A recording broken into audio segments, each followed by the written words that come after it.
know that it was in one of the roughest times of my life that there was a good sainted mama that wrote me a long letter, and she encouraged me more than I have. I'll never forget this. I will never forget what happened. It was a very rough time in my life years ago. It was way before I got married. I was living at home. I was going through the roughest time of my life up to that point. I felt like nobody cared. I felt like I didn't have a friend in the world. You say, how in the world could you feel that way?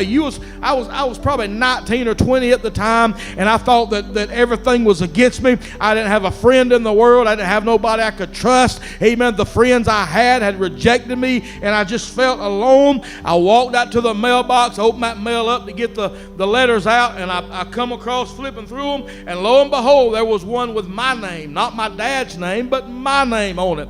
And I seen the return address, and I thought, what in the world what is all this? And I remember getting back up to Mom and Dad's house. I sat down in the living room and I opened that letter up, and inside that letter was a handwritten note of a pastor's wife, a precious mama that lived in a whole other state.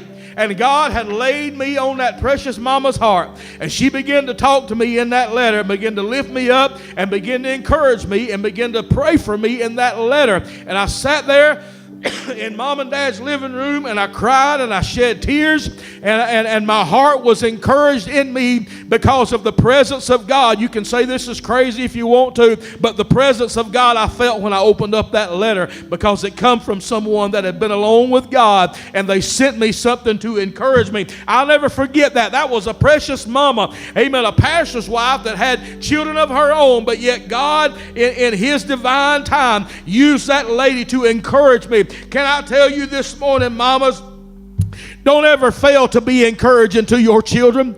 Amen. Don't ever fail to be encouraging to your husband, to those that are around you. You never can tell what the Lord can do through you.